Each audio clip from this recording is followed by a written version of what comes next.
pada tahun 1966 melalui Harla itu yang ke-40. Dimulai dengan terbentuknya Akademi Dakwah. Itu juga karena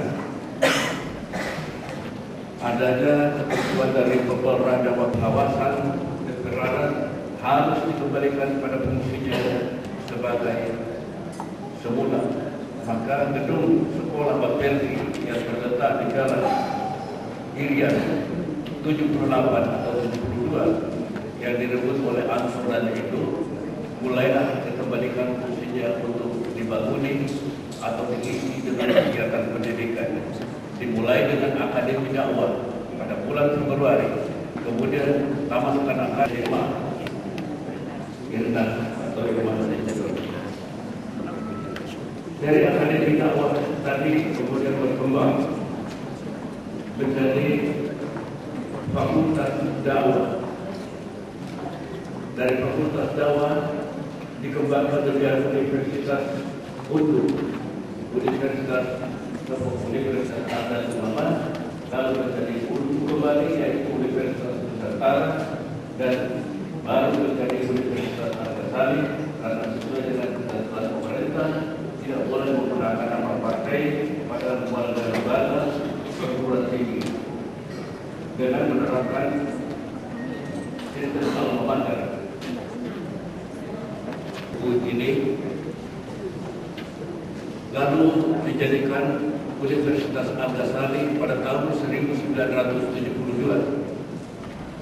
dan seterusnya nanti pada tahun 2000 barulah dikembangkan Sekolah Tinggi Ilmu Pertanian menjadi Universitas Islam Makassar dan secara historis Akademi Dakwah adalah merupakan basis pertama daripada perguruan tinggi di lingkungan itu dan secara yuridis formal Sekolah Tinggi Ilmu. Assalamualaikum warahmatullahi wabarakatuh. Bapak Gubernur, Bapak Ketua DPRD, Ibu Rektor, Senat, Universitas, Bapak-bapak dan Ibu Sivitas Akademika, serta mahasiswa yang saya cintai. Senang sekali bisa berada di Universitas Islam Makassar ini dan mendapat kesempatan untuk melakukan orasi ilmiah. Dan pada hari ini saya akan mengangkat sebuah tema 100 tahun Kebangkitan Nasional Indonesia melangkah ke depan. Saudara-saudara,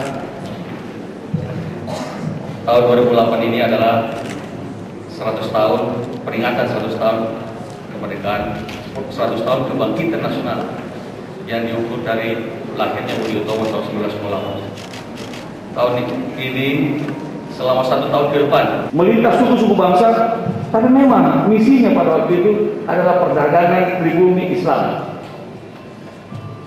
Tapi kemudian baik Budi Utomo maupun Syariat Islam kemudian memberi inspirasi bagi seluruh anak bangsa mengembangkan berbagai macam organisasi modern yang lama-lama menjadi berkristalisasi pada ide tentang sebuah nasionalisme Indonesia. 1928 muncullah Sumpah Pemuda. Ketika Yong Yapa, Yong Ambon, Yong Celebes, Yong Borneo, Yong Islami Tenbon. Pertama anak-anak NU pada waktu itu barangkali yang terpelajar Yong Islami Tenbon juga berkumpul bersama mengikrarkan satu nusa secara ini, yaitu sebuah nation, bangsa yang namanya Indonesia. Tapi belum ada negaranya. Belum ada negaranya.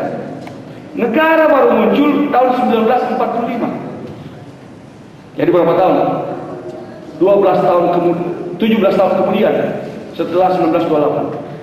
1928 adalah terbentuknya sebuah masih diwarnai penuh tantangan luar biasa. Orde lama pada dasarnya adalah orde survivalnya sebuah negara. Usaha struggle for survival. Sebuah usaha untuk bisa survive sebagai satu bangsa melawan berbagai terorisme di seluruh Indonesia. Tahun 50-an, 60-an, pemberontakan PKI Madiun dulu. Habis itu pemberontakan DITI, Kartosuwiryo termasuk di Sulawesi Selatan ini. Habis itu PRD Permesta di Sulawesi, di Sumatera. Baru masih ada kemudian juga di Aceh, Papua, dan seluruh RMS. Apa yang terjadi?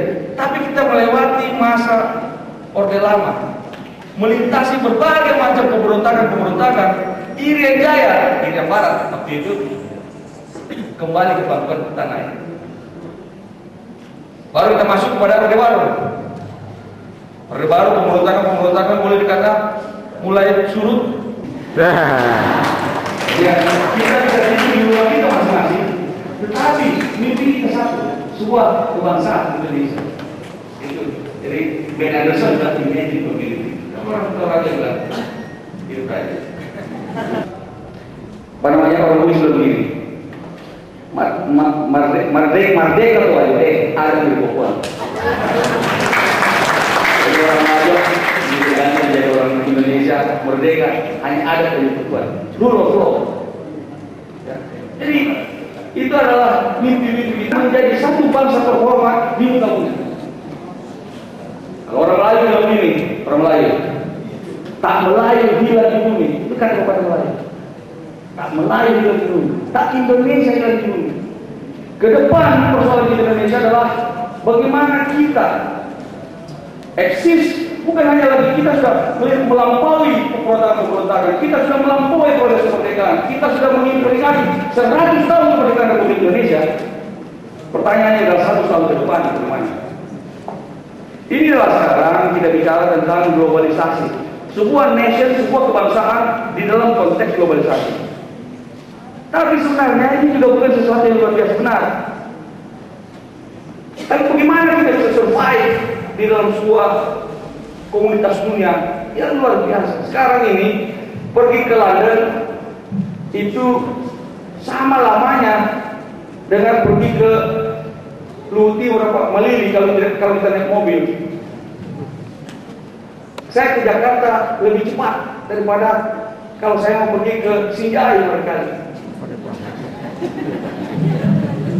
Dunia makin kecil, tapi negara dan bangsa Indonesia tetap harus survive dalam dunia yang baru ini. Ada 3 tantangan bagi bangsa dan secara politik. Ini juga adalah suatu tantangan. Itulah sebabnya ketika tahun ini alhamdulillah kita surplus beras swasta pada beras tahun ini. Presiden kalau ada orang mengatakan kita ekspor kemana kalau kita mulai ekspor beras, sebentar dulu. Lebih baik kita naikkan dulu cadangan beras kita yang tadinya 1 juta ton naikkan jadi 3 juta, akan maju kalau ada orang Indonesia dimanapun di muka bumi. Sama dengan orang Sulawesi Selatan maju di Indonesia ini karena ada orang Sulawesi Selatan di semua provinsi di seluruh Nusa Tenggara. Iya. Coba lihat suku bangsa di Nusantara ini. Suku bangsa mana yang maju dan mana yang tidak maju? Yang maju adalah suku bangsa yang mau merantau keluar dari kampung halamannya. Yang sudah siap dalam kepemimpinan nasional. Siapa tahu dari mana? Kampanye apa beda itu?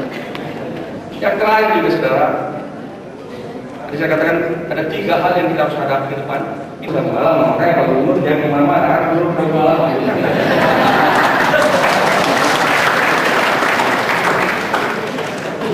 Nah, di mana kontribusi kita di muka bumi ini? Bukan saja dari nilai-nilai, tapi saya satu hal. Indonesia sekarang adalah basic di negara-negara OKI, Organisasi Konferensi Islam. Saya menemani Presiden SBY datang ke Senegal dalam Organisasi Konferensi Islam. Ketika bersama-sama, ketika konferensi Islam itu dilakukan, dada rasanya besar, kepala jadi tegak. Kenapa? Saya bersama-sama Presiden saya, Presiden Republik Indonesia.